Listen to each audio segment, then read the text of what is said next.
আমার সকল শ্রোতা বন্ধুদের শ্রেণীমতো প্রণাম ও ভালোবাসা জানিয়ে শুরু করছি আজকের গল্প পাঠ।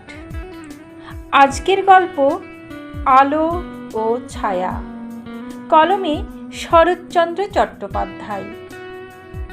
অসম্ভব সুন্দর এই প্রেমের গল্পটি শুনতে থাকুন। প্রথমেই যদি তোমরা ধরিয়া বসো, এমন কখনো হয় না, তবে তো আমি নাচার। আর যদি বলো হইতেও পারে, জগতে কত কি যে ঘটে সবই কি জানি, তাহলে এ কাহিনী পড়িয়া ফেলো। আমার বিশ্বাস তাহাতে কোনো মারাত্মক ক্ষতি হইবে না। আর গল্প লিখিতে এমন কিছু প্রতিজ্ঞা করিয়া বসা হয় না যে সবটুকু খাঁটি সত্য বলিতে হইবে। হলই বা দুই এক ছত্র ভুল, হলই বা একটু আধটু মতভেদ, এমনই বা তাহাতে কি আসে যায়। তার নায়কের নাম হইল যজ্ঞদত্ত মুখুজ্জে, কিন্তু সুরমা বলে আলো মশাই। নায়িকার নাম তো শুনিলে, কিন্তু যজ্ঞদত্ত তাকে বলে ছায়া দেবী। দিন কতক তাহাদের ভারী কলহ বাঁধিয়া গেল। কে যে আলো কে যে ছায়া কিছুতেই মীমাংসা হয় না। শেষে সুরমা বুঝাইয়া দিল, এটা তোমার সূক্ষ্ম বুদ্ধিতে আসে না যে তুমি না থাকিলে আমি কোথাও নাই, কিন্তু আমি না থাকিলে তুমি চিরকাল চিরজীবী। তাই তুমি আলো, আমি ছায়া। যজ্ঞদত্ত হাসিল। একতরফা ডিগ্রি পেতে চাও করো, কিন্তু বিচারটা কোনো কাজের হলো না। সুরমা, খুব হয়েছে, বেশ হয়েছে, চমৎকার হয়েছে আলো মশাই, আর ঝগড়া করতে হবে না। তুমি আলো মশাই, আমি শ্রীমতী ছায়া দেবী। বলিতে বলিতে ছায়া দেবী নানা রূপে আলো মশাইকে ব্যস্ত করিয়া তুলিল। গল্পের এতটুকু তো হলো, কিন্তু এইবার তোমাদের সঙ্গেই দ্বন্দ্বযুদ্ধ না বাঁধিয়া গেলে বাঁচি। তুমি কহিবে ইহারা স্ত্রী পুরুষ, আমি কহিব স্ত্রী পুরুষ বটে, কিন্তু স্বামী স্ত্রী নয়। নিশ্চয় তুমি চোখ রাঙাইবে, তবে কি অবৈধ প্রণয়? আমি বলিব খুব শুদ্ধ ভালোবাসা। কিছুতেই তোমরা তাহা বিশ্বাস করিবে না। মুখ ভার করিয়া জিজ্ঞাসা করিবে কত বয়স? আমি কহিব আলোর বয়স 23 আর ছায়ার বয়স 18। এর পরেও যদি শুনিতে চাও, আরম্ভ করিতেছি। যজ্ঞদত্তের ছোট করিয়া দাড়ি ছাটা, চোখে চশমা, মাথায় ল্যাভেন্ডারের গন্ধ, পরনে কুঞ্চিত ঢাকাই কাপড়, শার্টে এসেন্স মাখানো, পায়ে মখমলের কাজ করা স্লিপার। ছায়া স্বহস্তে ফুল তুলিয়া দিয়াছে। লাইব্রেরিতে এক ঘর পুস্তক, বাটিতে বিস্তর দাসদাসী। টেবিলের ধারে বসিয়া যজ্ঞদত্ত পত্র লিখিতেছিল। সম্মুখে মস্ত পুকুর। পর্দা সরাইয়া ছায়া দেবী সাবধানে প্রবেশ করিল। ইচ্ছা চুপি চুপি চোখ টিপিয়া ধরে। পিঠের কাছে আসিয়া হাত বাড়াইতে গিয়া সম্মুখে দর্পণে নজর পড়িল। দেখিল যজ্ঞদত্ত তাহার মুখপানে চাহিয়া মুখ টিপিয়া হাসিতেছে। সুরমাও হাসিয়া ফেলিল। বলিল, কেন দেখে ফেললে? যজ্ঞ, সেটা কি আমার দোষ? সুরমা, তবে কার? যজ্ঞ, অর্ধেকটা তোমার আর অর্ধেকটা ওই আর শিখানার। সুরমা, এখনই আমি ওটা ঢেকে দেব। যজ্ঞ, তা দিও, কিন্তু বাকিটার কি হবে? সুরমা বার দুই নড়িয়া চড়িয়া কহিল, আলো মশাই। কেন ছায়া দেবী, তুমি রোগা হয়ে যাচ্ছ কেন? তা তো আমার বিশ্বাস হয় না। তুমি খাও না কেন? যজ্ঞদত্ত হাসিয়া উঠিল। সুরো, কোন্দল করতে এসেছ? আমি তাতে রাজি নই। তুমি বিয়ে করবে না কেন? সে জবাব তো রোজই একবার করে দিয়ে এসেছি। না, করতেই হবে। সুরো, তুমি একটি বিয়ে করো না কেন? সুরমা যজ্ঞদত্তের হাত হইতে পত্রখানি কাড়িয়া লইয়া কহিল, ছি, বিধবার কি বিয়ে হয়? যজ্ঞদত্ত খানিকক্ষণ চুপ করিয়া থাকিয়া কহিল, কে জানে, কেউ বলে হয়, কেউ বলে হয় না। সুরমা, তবে আমাকে এ নিমিত্তের ভাগী করবার চেষ্টা কেন? যজ্ঞদত্ত দীর্ঘ নিঃশ্বাস ফেলিয়া কহিল, তবে কি চিরকাল শুধু আমারই সেবা করে কাটাবে? হুঁ বলিয়া সে ঝরঝর করিয়া কাঁদিয়া ফেলিল। যজ্ঞদত্ত অশ্রু মুছাইয়া দিয়া কহিল, সুর, কি তোমার মনের স্বাদ? আমাকে খুলে বলবে না? আমাকে বৃন্দাবনে পাঠিয়ে দাও। আমাকে ছেড়ে থাকতে পারবে? সুরমার মুখ দিয়া কথা বাহির হইল না। দক্ষিণে ও বামে বার দুই মাথা নাড়িতে গিয়া চোখের জল উৎসের মতো ছুটিয়া বাহির হইয়া পড়িল। যজ্ঞদাদা, সেই গল্পটা আবার বলো না। কোনটা সুর? সেই যে আমাকে যবে বৃন্দাবনে কিনেছিলে। কত টাকায় কিনেছিলে গো? 50 টাকায়। আমার তখন 18 বছর বয়স। বিয়ে এক্সামিন দিয়ে পশ্চিমে বেড়াতে যাই। মা তখন বেঁচে, তিনিও সঙ্গে ছিলেন। একদিন দুপুরবেলায় মালতী কুঞ্জের ধারে একদল বৈষ্ণবী গান গাইতে আসে। তারই মধ্যে প্রথম তোমাকে দেখতে পাই। যৌবনের প্রথম ধাপটিতে পা দিয়ে জগৎটাকে এমন সুশ্রী দেখতে হয় যে শুধু নিজের দুটি চোখে সে মাধুর্য সবটুকু উপভোগ করতে পারা যায় না। স্বাদ হয় মনের মতন আর দুটি চোখ এমনি করে একসাথে এমনি শোভা সম্ভোগ করতে পারে, যদি তাকে বুঝিয়ে বলতে পারি। ও কি সুরমা, কাঁদছ যে? না, তুমি বলো। তুমি তখন 13 বছরের নবীন বৈষ্ণবী, হাতে মন্দিরা, গান গাইছিলে। যাও, আমি বুঝি গান গাইতে পারি? তখন তো পারতে। তারপর অনেক পরিশ্রমে তোমাকে পাই। তুমি ব্রাহ্মণের মেয়ে, বাল্য বিধবা। মা তোমার তীর্থে এসে আর ফিরে যেতে পারেননি, স্বর্গে গিয়েছেন। আমার মার কাছে তোমায় এনে দিই। তিনি বুকে তুলে নিলেন। তারপর মৃত্যুকালে আবার আমাকেই ফিরিয়ে দিয়ে গেলেন। যজ্ঞদাদা, আমার বাড়ি কোথায়? শুনেছি কৃষ্ণনগরের কাছে। আমার আর কেউ নেই, আমি আছি, তাই যে তোমার সব। সুরমা। সুরমার চক্ষু আবার জলে ভিজিয়া আসিল। কহিল, তুমি আমাকে আবার বেচতে পারো? না, তা পারি না। নিজেকে না বেচে ফেললে ওটি কিছুতেই হতে পারে না। সুরমা কথা কহিল না, তেমনিভাবে সজল নয়নে তাহার পানে চাহিয়া রহিল।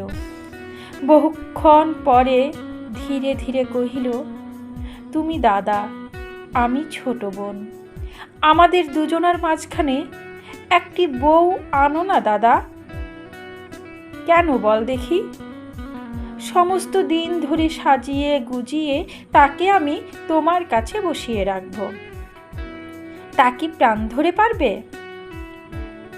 সুরমা মুখ তুলিয়া চোখের ওপর চোখ পাতিয়া কহিল, আমি কি তেমনি অধম যে হিংসা করব?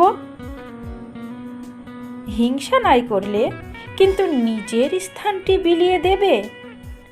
বিলিয়ে কেন দিতে যাব? আমি রাজা, রাজাই থাকব, শুধু একটি মন্ত্রী বহাল করব। দুজনে মিলে তোমার রাজ্যটা চালাতে আমোদ হবে। দেখো ছায়া, বিবাহে প্রবৃত্তি নেই, কিন্তু তোমার যদি একজন সাথীর বড় প্রয়োজন হয়ে থাকে তো বিবাহ করব। হ্যাঁ, নিশ্চয় করো, খুব আমোদ হবে। দুজনে খুব মনের সুখে দিন কাটাবো। মনে মনে কহিল, তিনকুলে আমার কেউ নাই, আমার মান অপমান তাও নাই, কিন্তু তুমি কেন আমাকে নিয়ে বিশ্বের কলঙ্ক কুড়াবে? দেবতা আমার, তুমি বিবাহ করো, তোমার মুখ চেয়ে আমার সব সইবে। কলিকাতার প্রতিবাসীর খবর অনেকে রাখে না, অনেকে আবার খুব রাখে। যাহারা রাখে তাহারা বলে যজ্ঞদত্ত এম.এ. পাশ করুক, কিন্তু বখাটে ছেলে। ইসরাই তাহারা সুরমার কথাটা উল্লেখ করে। সুরমাও যজ্ঞদত্ত মাঝে মাঝে তাহা শুনিতে পায়। শুনিয়া দুইজনে হাসিতে থাকে। কিন্তু তুমি ভালো হও আর মন্দ হও, বড় মানুষ হইলে তোমার বাড়িতে লোক আসিবেই, বিশেষ মেয়ে মানুষ। কেহ বা বলে, সুরমা তোমার দাদার বিয়ে দাও না, দাও না দিদি, একদিন ভালো মেয়ে খুঁজে পেতে। যে সুরমার সখী সে হাসিয়া ফেলে, তাই তো ভালো মেয়ে মেলা শক্ত, তোমার রূপে যার চোখ ভরে আছে তার দূর পোড়ার মুখী। বলিতে বলিতে কিন্তু সুরমার সমস্ত মুখমণ্ডল স্নেহ ও গর্বে রঞ্জিত হয়ে ওঠে। সেদিন দুপুরবেলা ঝুপঝাপ করিয়া বৃষ্টি পড়িতেছিল। সুরমা ঘরে প্রবেশ করিয়া বলিয়া উঠিল, একটি মেয়ে পছন্দ করে এলাম। আহ, একটা দুর্ভাবনা গেল। কোথায় বল দেখি?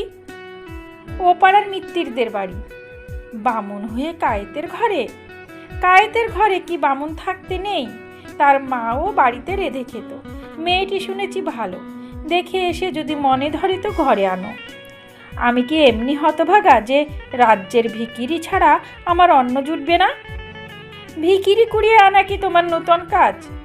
আবার না, যাও দেখে এসো, মনে ধরে তো বলো। মনে কিছুতেই ধরবে না সুরমা। ধরবে গো ধরবে, একবার দেখে এসো না। ছায়াদেবী তখন আলোমশাইকে এমন সাজাইয়া দিল, এত গন্ধ লাগাইয়া মাজিয়া ঘষিয়া চুল আঁচড়াইয়া দিয়া এমনি ভাবে আরশির সম্মুখে দাঁড় করাইয়া দিল যে যজ্ঞদত্তের লজ্জা করিতে লাগিল। ছি, এ যে বড় বাড়াবাড়ি হয়ে গেল। তা হোক, দেখে এসো। গাড়ি করিয়া যজ্ঞদত্ত মেয়ে দেখিতে গেল। পথে একজন বন্ধুকেও তুলিয়া লইল। চলো মিত্তির বাড়িতে জলযোগ করে আসি। তার মানে সে বাড়িতে একটা ভিখিরি মেয়ে আছে, তাকে বিয়ে করতে হবে। বন্ধু, বলো কি, এমন প্রবৃত্তি কে দিলে? যজ্ঞদত্ত। তোমরা যার হিংসে মরে যাও তিনি, সেই ছায়াদেবী। যজ্ঞদত্ত বন্ধুকে লইয়া মেয়ে দেখিতে ঘরে ঢুকিলেন।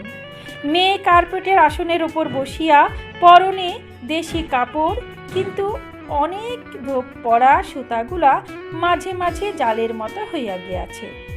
হাতে বেলোয়ারি চুড়ি এবং একজোড়া পাক দেওয়া তামার মতো রঙের সোনার বালা। মাঝে মাঝে এক এক জায়গায় ভিতরের গালাটা দেখা যাইতেছে। মাথায় এত তেল যে কপালটা পর্যন্ত চকচক করিতেছে। ব্রহ্মতালুর ওপর শক্ত খোপাটা কাঠের মতো উঁচু হইয়া আসে। দুই বন্ধু দিয়ে মুখ টিপিয়া হাসিয়া ফেলিলেন। হাসি চাপিয়া মেয়েটির দিকে চাহিয়া যজ্ঞদত্ত কহিল, কি নাম তোমার? মেয়েটি বড় বড় কালো চোখ দুটো শান্তভাবে তাহার মুখের প্রতি রাখিয়া কহিল, পুতুল। বন্ধুর গা টিপিয়া মৃদু হাসিয়া যজ্ঞদত্ত কহিল, ও হে গদাধর নয় তো? বন্ধু ঈষৎ ঠেলিয়া দিয়া কহিল, জ্যাঠামি করো না, তাড়াতাড়ি পছন্দ করে নাও। হ্যাঁ, এই নি, বেশ বেশ, কি পড়ো? কিছু না। আরও ভালো, কাজকর্ম করতে জানো? প্রতুল মাথা নাড়িল। নিকটে একজন ঝি দাঁড়াইয়াছিল। সে ব্যাখ্যা করিয়া দিল, ভারী কর্মী মেয়ে বাবু, রাধাবাড়া সংসারের কাজকর্মে মায়ের হাত পেয়েছে, আর মুখে কথাটি নেই, ভারী শান্ত। তা বুঝেছি। তোমার বাপ বেঁচে নেই? না, মাও মরে গেছেন। হ্যাঁ। যজ্ঞদত্ত দেখিল এই হাবা মেয়েটার চোখে জল আসিয়া পড়িয়াছে। তোমার কি কেউ নেই? না। আমার বাড়ি যাবে? সে ঘাড় নাড়িল। হুঁ। এই সময় জানালার দিকে নজর পড়ায় সে দেখিল খড়খড়ির ফাঁক দিয়া দুটো কালো চোখ যেন অগ্নিবর্ষণ করিতেছে। ভয় পাইয়া সে বলিল, না। বাহিরে আসিয়া মিত্তির মশায়ের সাক্ষাৎ লাভ। কেমন দেখলেন? বেশ। বিবাহের তবে দিন স্থির হোক? হোক। 12-13 বৎসরের বালকের হাত হইতে কোনো নির্দয় রসীন অভিভাবক তাহার অর্ধপঠিত কৌতুকপূর্ণ নভেলটা টানিয়া লুকাইয়া রাখিয়া দিলে তাহার যেমন অবস্থা হয়, ভিতরের প্রাণটা ব্যাকুলভাবে সেই শুষ্ক মুখ শঙ্কিত বালককে এ ঘর ও ঘর ছুটাইয়া লইয়া বেড়ায়। ভয়ে ভয়ে তীব্র চক্ষু দুটি শুধু যেমন সেই প্রিয় পদার্থটিকে আবিষ্কার করিবার জন্য ব্যস্ত এবং বিরক্ত হইয়া থাকে, আর সর্বদাই যেন কাহার উপর রাগ করিতে ইচ্ছা করে, তেমনিভাবে সুরমা যজ্ঞদত্তের জন্য ছটপট করিতে লাগিল। কি যেন কি একটা খুঁজিয়া বাহির করিবে।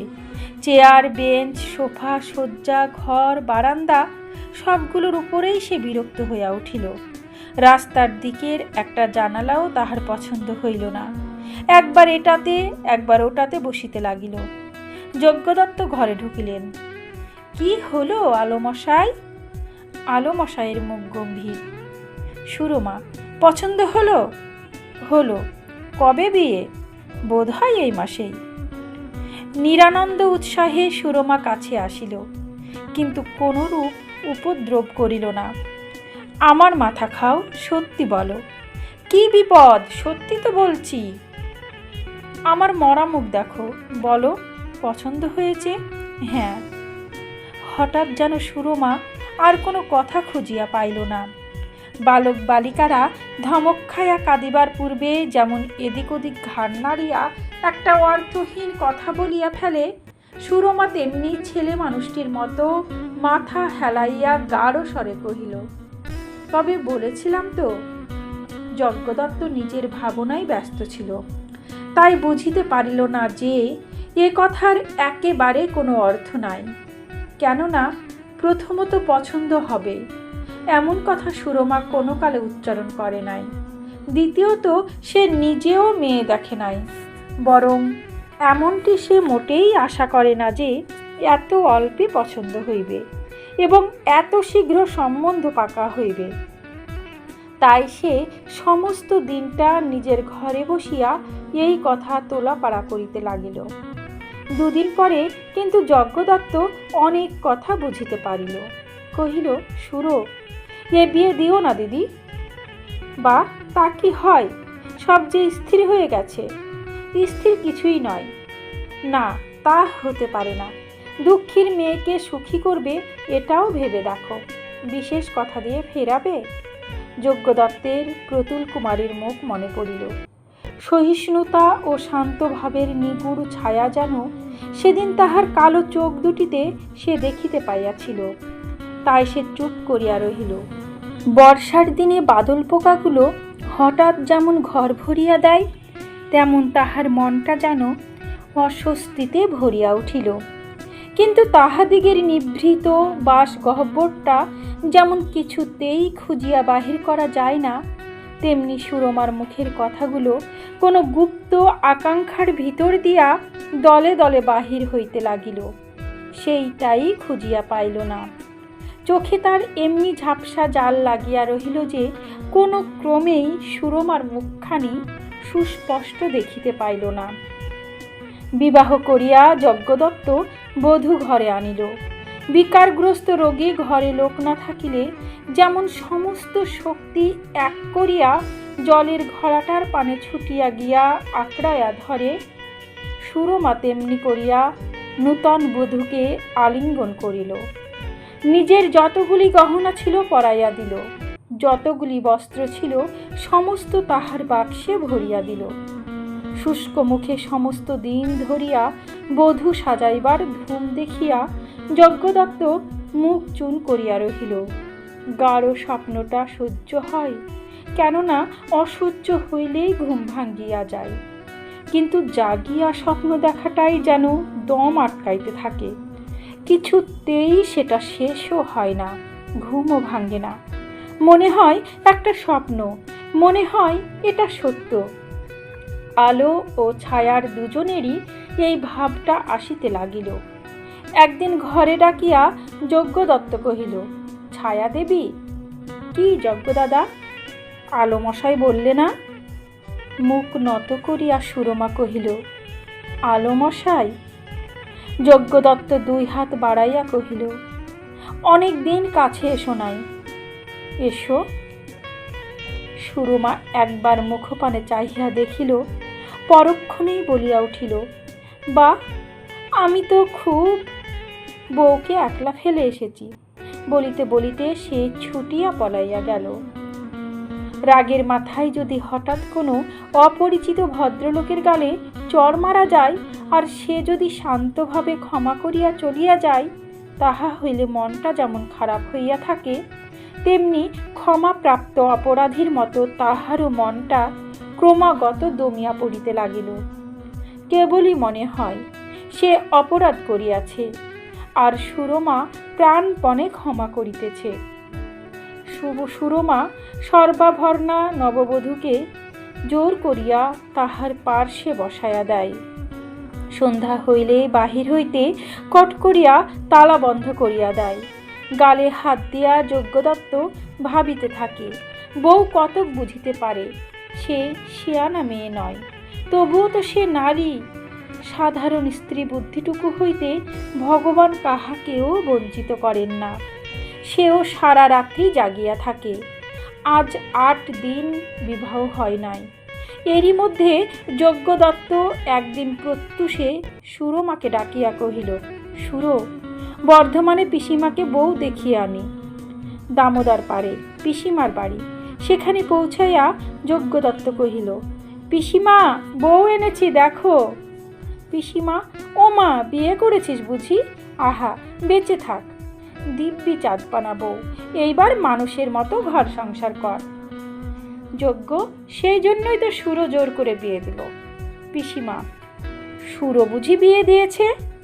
সেই তো দিলে, কিন্তু কপাল মন্দ, বউ নিয়ে ঘর করা চলে না। কেন রে? জানো তো পিসিমা, আমার নরগণ বইয়ের হলো রাক্ষসগণ, একসঙ্গে থাকলে গণৎকার বলে বাঁচি না বাঁচি। 60 সে কথা, তখন তাড়াতাড়ি এসব দেখা হয়নি। এখন তো তোমার কাছে থাকবে, মাসে 50 টাকা পাঠাবো, তাতে চলবে না পিসিমা? হ্যাঁ, তা চলে যাবে, পাড়া গায়ে বিশেষ কষ্ট হবে না। আহা, চাঁদের মতো মেয়ে, ডাগর হয়েছে। হ্যাঁ রে যজ্ঞ, একটা শান্তি সস্তায়ন করলে হয় না? হতে পারে, আমি ভট্টাচার্যের মত নিয়ে যা ভালো হয় তোমাকে জানাবো, তা জানাস বাছা। সন্ধ্যার সময় বউকে কাছে ডাকিয়া যজ্ঞদত্ত কহিল, তবে তুমি এখানেই থাকো। সে ঘাড় নাড়িয়া বলিল, আচ্ছা, যা তোমার দরকার হবে আমাকে জানিও। আচ্ছা, তুমি চিঠি লিখতে জানো? না, তবে কি করে জানাবে? নববধূ গৃহপালিতা হরিণীর মতো চক্ষু দুইটি স্বামীর মুখের ওপর রাখিয়া চুপ করিয়া কহিল। যজ্ঞদত্ত মুখ ফিরাইয়া চলিয়া গেল। পিসিমার বাটিতে বউ ভরে উঠিয়া কাজ করিতে লাগিল। বসিয়া থাকিতে সে শিখে নাই। নতুন লোক হইলেও সে পরিচিতের মতো ঘর কন্যার কাজ করিতে শুরু করিল। 2-4 দিনেই পিসিমা বুঝিলেন, এমন মেয়ে সবাই গর্ভে ধরে না। বইয়ের অনেক গহনা, পাড়াশুদ্ধ ঝেঁটিয়ে লোক তা দেখতে আসে। কে দিয়েছে গা? তোমার বাপ? না, বাপ মা আমার নাই, ঠাকুরজি দিয়েছেন। 2-1 সমবয়সীর সহিত ভাব হইলে তাহারা খুঁটিয়ে খুঁটিয়ে কথা বাহির করিবার চেষ্টা করিতে লাগিল। তোমার ঠাকুরজি বুঝি খুব বড় লোক? হ্যাঁ, সব গহনা তারই। সব? তার দরকার নেই, তিনি বিধবা, এসব পড়েন না। কত বয়স বউ? আমাদের চেয়ে কিছু বড়। তিনি জোর করে আমার সঙ্গে বিয়ে দিয়েছেন। তোমার বর বুঝি তার খুব অনুগত? হ্যাঁ, তিনি সতী লক্ষ্মী, সবাই তাকে ভালোবাসে। উপরের জানালা হইতে সুরমা দেখিল যজ্ঞদত্ত বাড়ি ফিরিয়া আসিল, কিন্তু সঙ্গে বউ নাই। ঘরে প্রবেশ করিলে কহিল, যজ্ঞ দাদা, বউকে কোথায় রেখে এলে? পিসিমার বাড়ি। সঙ্গে আনলে না কেন? থাক, কিছুদিন পরে আনলেই হবে। কথাটা সুরমার বুকে বিঁধিল। 2 জনেই চুপ করিয়া রহিল। প্রিয়জনের সহিত তর্ক করিতে গিয়া হঠাৎ বর্ষা হইয়া গেলে যেমন 2 জনেরই কিছুক্ষণ ক্ষুণ্ণ মনে চুপ করিয়া বসিয়া থাকে, এ 2 জনও কিছুদিন তেমনি চুপচাপ দিন কাটাইতে লাগিল। সুরমা কহে, নে খেয়ে নাও, অনেক বেলা হলো। যজ্ঞদত্ত বলে, হ্যাঁ, এই যাই। এমনি করিয়াও কিছুদিন কাটিল। একসঙ্গে ঘর করিতে গিয়া চিরদিন এভাবে চলে না। তাই আবার মিল হইতে লাগিল। যজ্ঞদত্ত আবার আদর করিয়া ডাকিতে লাগিলেন, ও ছায়া দেবী। ছায়া কিন্তু আর আলো মশাই বলে না, যজ্ঞদাদা বলে। কখনো বা শুধু দাদা বলিয়াই ডাকে। সুরমা একদিন কহিল, দাদা, প্রায় 3 মাস হতে চলল, এইবার বউকে আনো। যজ্ঞদত্ত কাটাইয়া দেয়, হ্যাঁ তা হবে এখন। মনের ভাব বুঝিয়া সুরমা চুপ করিয়া থাকে। পিসির পত্র মাঝে মাঝে আসে। পিসি লেখেন, বউয়ের ম্যালেরিয়া জ্বর হইতেছে, চিকিৎসা হওয়া প্রয়োজন। মনের ভাব বুঝিয়া যজ্ঞদত্ত কতকগুলো টাকা বেশি করিয়া পাঠাইয়া দেয়। আর মাসখানিক কোনো কথা ওঠে না। এমন সময় একদিন হঠাৎ চিঠি আসিল যে পিসি মরিয়া গিয়াছে। যজ্ঞদত্ত বর্ধমানে চলিয়া গেল। যাইবার সময় সুরমা মাথার দিব্যি দিয়া বলিয়া দিল, বউকে নিয়ে এসো। বর্ধমানে পিসির শ্রাদ্ধ শান্তি হইয়া গেলে একদিন দুপুরবেলা যজ্ঞদত্ত বারান্দায় দাঁড়াইয়া বাড়ি যাইবার কথা ভাবিতেছিল। উঠানে একটা ধানের মড়াইয়ের পাশে নতুন বউ দাঁড়াইয়া চোখে পড়িল। চোখাচোখি হইবা মাত্র সে হাত দিয়া ইশারা করিয়া ডাকিল। যজ্ঞদত্ত স্ত্রীর নিকটে পৌঁছিল। কি, আপনাকে কিছু বলবো? বেশ তো বলো। নতুন বউ ঢোক গিলিয়া কহিল, একদিন আপনি বলেছিলেন যদি আমার কোনো দরকার হয়। যজ্ঞদত্ত, বেশ তো, কি দরকার বলো। বাড়িতে সবাই বলা বলি করছিলেন আমি বড় অলক্ষণা, তাই এখানে আর থাকতে ইচ্ছে করে না। কোথায় থাকতে চাও?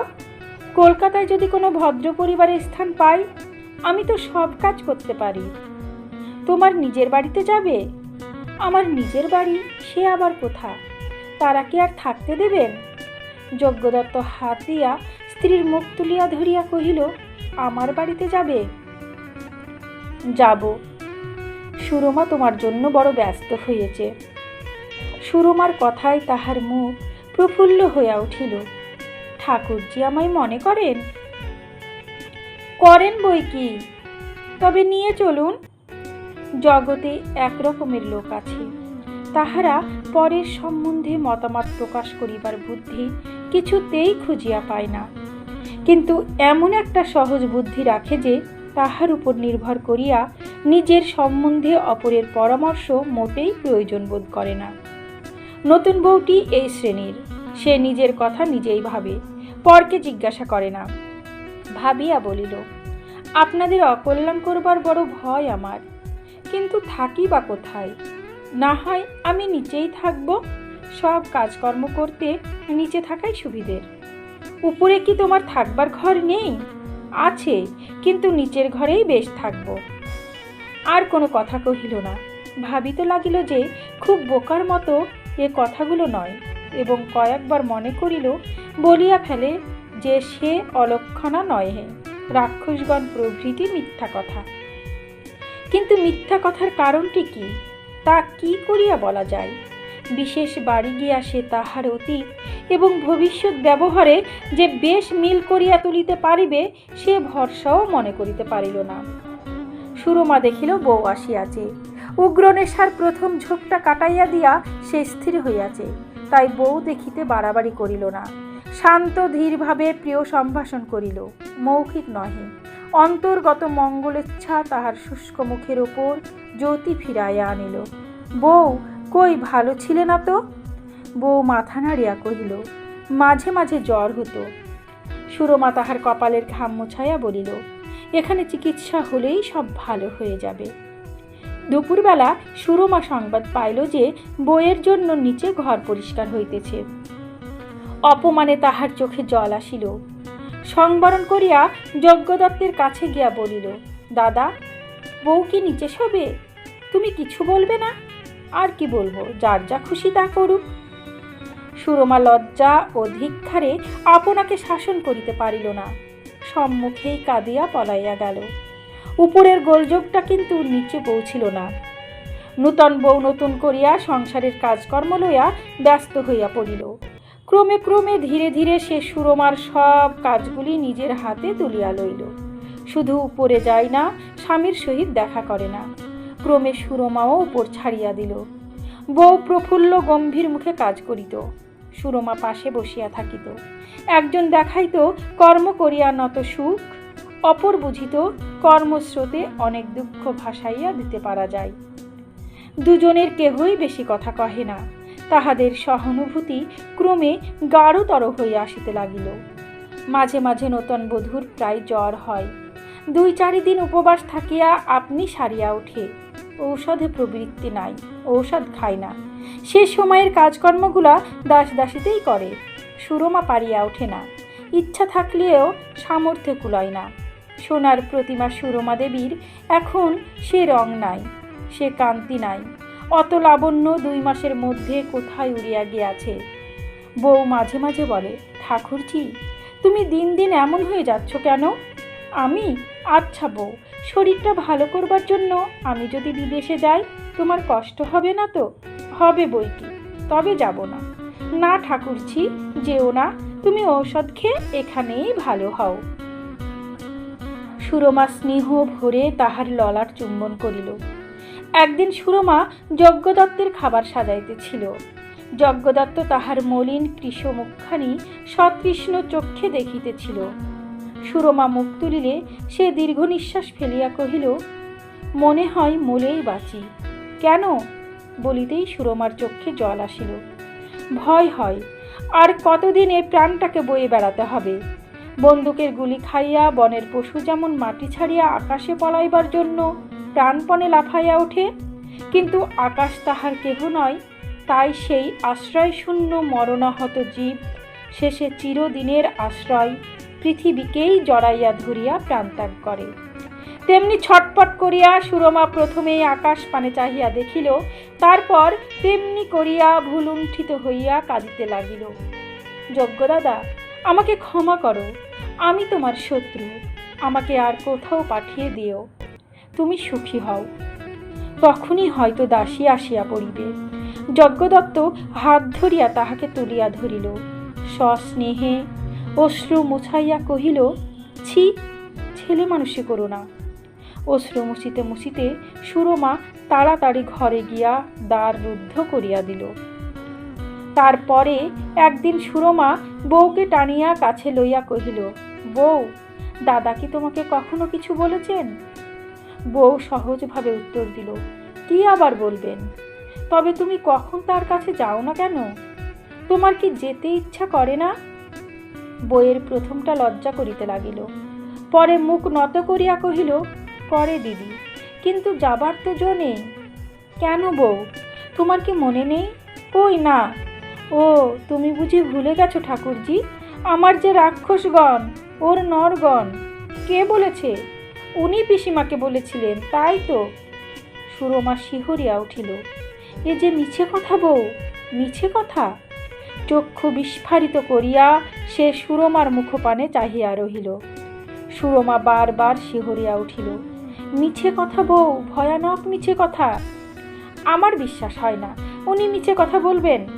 সুরমা আর সহিতে পারিল না, 2 বাহুর মধ্যে দৃঢ় করিয়া আলিঙ্গন করিয়া ফুকরিয়া কাঁদিয়া উঠিল, বউ, আমি মহাপাতকী। বধূ আপনাকে ছাড়াইয়া লইয়া ধীরে ধীরে কহিল, কেন ঠাকুরজি? তা আর শুনতে চেও না, আমি বলতে পারবো না। ঝড়ের মতো সুরমা যজ্ঞদত্তের সম্মুখে আসিয়া পড়িল। বউকে এমন করে ঠকিয়ে রেখেছ? উহ, কি ভয়ানক মিথ্যাবাদী তুমি! যজ্ঞদত্ত অবাক হইয়া গেল। ও কি সুরো, কৃতবিদ্যে তুমি! ছি ছি, তোমার লজ্জা হওয়া উচিত। যজ্ঞদত্ত অর্থ বুঝিল না, শুধু কটু কথা শুনিতে লাগিল। কি ভেবে বিয়ে করেছিলে? কি ভেবে ত্যাগ করে আছো? আমার জন্য, আমার মুখ চেয়ে এই প্রতারণা করে আসছো? সুরমা পাগল হয়ে গেলে? পাগল আমি? তোমার চেয়ে আমার জ্ঞান আছে, দাও আমাকে কোথাও পাঠিয়ে। সুরমার চক্ষু রক্তবর্ণ হাঁপাইতে হাঁপাইতে কহিল, এক দণ্ড আমি থাকতে চাই না, ছি ছি। যজ্ঞদত্ত চিৎকার করিয়া কহিল, কি বলছো? বলছি তুমি মিথ্যাবাদী, প্রতারক। নিমেষে যজ্ঞদত্তের মাথার ভিতর আগুন জ্বলিয়া উঠিল। অকারণে মনে হইল তাহার ভিতরের অন্তরটা বাহির হইয়া তাহার সহিত যুদ্ধ করিতে ডাকিতেছে।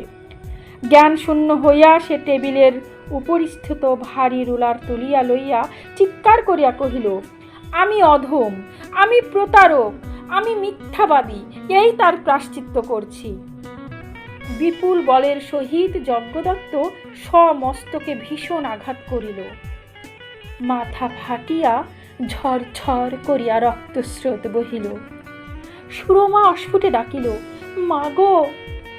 তারপর অচৈতন্য হইয়া ভূমিতলে পড়িয়া গেল। যজ্ঞদত্ত তাহা দেখিল তার সমস্ত মুখ রক্তে ভাসিতেছে, চোখের ভিতর রক্ত ঢুকিয়া সমস্ত ঝাপসা বোধ হইতেছে। সে উন্মত্তের মতো বলিয়া উঠিল, আর কেন? এই সময় পিছন হইতে কে ধরিয়া ফেলিল। ফিরিয়া দেখিল স্ত্রী, কাঁদিয়া বলিল, তুমি? স্কন্ধের উপর মাথা রাখিয়া সেও মূর্ছিত হইয়া পড়িল। সুরমা যেমন করিয়া নিচে হইতে উপরে ছুটিয়া আসিল, নূতন বধূ তাহাতে আশ্চর্য ও শঙ্কিত হইয়া নিঃশব্দে পিছনে আসিয়া দ্বারের বাহিরে দাঁড়াইয়া সব কথা শুনিল, সব কাণ্ড দেখিল। অনেকখানি সত্য তাহার মাথার ভিতরে সূর্যের আলোকের ন্যায় প্রতিভাত হইল। তাহারও বক্ষ স্পন্দন দ্রুত হইয়া আসিয়াছিল। চক্ষের বাহিরে কুজ্ঝটিকার সৃষ্টি হইতেছিল, কিন্তু সে আপনাকে সামলাইয়া লইয়া বিপদের সময় স্বামীকে ক্রূরে করিয়া বসিল। 6 দিন পরে ভালো করিয়া জ্ঞান হইলে সুরমা জিজ্ঞাসা করিল, দাদা কেমন আছেন? দাসী কহিল, ভালো আছেন। আমি দেখে আসব। কিন্তু উঠিতে গিয়া আবার শুইয়া পড়িল। দাসী কহিল, তুমি বড় দুর্বল, তাতে জ্বর হয়েছে, উঠো না, ডাক্তার বারণ করেছে। সুরমা আশা করিল যজ্ঞ দাদা দেখিতে আসিবে, বউ দেখিতে আসিবে। 1 দিন 2 দিন করিয়া ক্রমে 1 সপ্তাহ অতীত হইয়া গেল, তবু কেহ আসিল না, কেহ খোঁজও লইল না। জ্বর সারিয়াছে, কিন্তু বড় দুর্বল, উঠিতে চেষ্টা করিলে হয়তো উঠিতে পারিত, কিন্তু বিষম অভিমানে তাহার শয্যা ত্যাগ করিতে প্রবৃত্তি হইল না। নিজের মনে ফুলিয়া ফুলিয়া কাঁদিত, চোখ মুছিয়া ভাবিত তাহাদের আলো ও ছায়ার কাহিনী। দীপ্ত আলো ও গাঢ় ছায়া লইয়া তাহারা খেলা আরম্ভ করিয়াছিল, এখন আলো নিভিয়া আসিতেছে। মধ্যাহ্নের সূর্য পশ্চিমে ঝুঁকিয়াছে, গাঢ় ছায়া তাই অস্পষ্ট ও বিকৃত হইয়া প্রেতের মতো কঙ্কাল সার হইয়াছে। অজানা অন্ধকারের পানে সে ছায়া যেন মিশিয়া যাইবার জন্য ধীরে ধীরে সরিয়া যাইতেছে। কাঁদিয়া কাঁদিয়া সুরমা ঘুমাইয়া পড়িল। গায়ের উপর তপ্ত হস্ত রাখিয়া কে যেন ডাকিল, দিদি। সুরমা উঠিয়া বলিল, এ কি বউ? চক্ষু তাহার রক্তবর্ণ, মুখ শুষ্ক, উষ্ঠদয় যেন কালি মাখা। কেন বউ, কি হয়েছে তোমার? কি হয়েছে আমার? তুমি আমাকে এ বাড়িতে এনেছিলে, তাই বলতে এসেছি দিদি। ছুটি দাও আমাকে, আমি যাব। কেন দিদি, কোথা যাবে? নূতন বধূ সুরমার পায়ের ওপর মাথা রাখিয়া লুটাইয়া পড়িল। সুরমা দেখিল তাহার দেহ অগ্নির মতো উত্তপ্ত। এ কি, এ যে বড় জ্বর হয়েছে। এমন সময় একজন দাসী চিৎকার করিয়া ছুটিয়া আসিল, দিদি, বউ কোথায় গেল? ওমা, জ্বরের ঝুঁকে পালিয়ে এসেছেন। আজ 8 দিন বেহুশ হয়ে পড়েছিলেন। মা গো, কি করে এলেন? 8 দিন জ্বর, ডাক্তার দেখছে? কেউ না দিদি, কেউ না। পরশুদিন সকালবেলাও বৌমা 1 ঘন্টা কলতলায় মাথা পেতে বসেছিলেন। এত মানা করলুম, কিছুতেই শুনলেন না। সন্ধ্যার পূর্বে সুরমা যজ্ঞদত্তের ঘরে গিয়া কাঁদিয়া পড়িল, দাদা, বউ আর বাঁচে না। বাঁচে না? কি হয়েছে? আমার ঘরে এসে দেখো দাদা, বউ বুঝি বাঁচে না। 2-3 জন ডাক্তার আসিয়া দেখিয়া বলিল, প্রবল বিকার। সমস্ত রাত্রি বিফল পরিশ্রম করিয়া তাহারা ভোরবেলায় চলিয়া গেল। সমস্ত রাত্রি যজ্ঞদত্ত মাথার শিওরে বসিয়া রহিল। কতবার মুখের কাছে মুখ লইয়া গেল, বধূ কিন্তু স্বামীকে চিনিতে পারিল না। ডাক্তার চলিয়া গেলে যজ্ঞদত্ত কাঁদিয়া উঠিল, বউ, একবার চেয়ে দেখো, একবার বলো ক্ষমা করলে। সুরমা পায়ের ওপর মুখ লুকাইয়া অস্ফুটে বলিল, বৌদিদি, কেন এ শাস্তি দিয়ে গেলে? কে কথা কহিবে? সমস্ত মান অভিমান তাচ্ছিল্য অবহেলা সরাইয়া দিয়া সে ধীরে ধীরে অনন্তে মিলাইয়া গেল। সুরমা কহিল, দাদা কোথায়? দাসী উত্তর করিল, কাল তিনি পশ্চিমে চলে গেছেন। কবে আসবেন জানি নে, বোধহয় শিগগির আসবেন না। আমি কোথায় থাকব? সরকার মশাইকে বলে গেছেন, যত ইচ্ছে টাকা নিয়ে তোমার যেখানে খুশি থেকো। সুরমা আকাশ পানে চাহিয়া দেখিল, জগতের আলো নিভিয়া গিয়াছে। সূর্য নাই, চন্দ্র নাই, একটি তারাও দেখা যায় না। পাশে চাহিয়া দেখিল, সেই অস্ফুট ছায়াটিও কোথায় সরিয়া গিয়াছে। চতুর্দিক ঘন অন্ধকার, বক্ষস্পন্দন তাহার যেন বন্ধ হইয়া আসিতেছে। চক্ষের জ্যোতি ম্লান ও স্থির হইয়া আসিতেছে। দাসী ডাকিল, দিদি। ঊর্ধ্ব নেত্রে সুরমা ডাকিল, যজ্ঞদাদা। তারপর ধীরে ধীরে শুইয়া পড়িল। সমাপ্ত। গল্প আলো ও ছায়া। কলমে শরৎচন্দ্র চট্টোপাধ্যায়, কণ্ঠে আমি রোজি।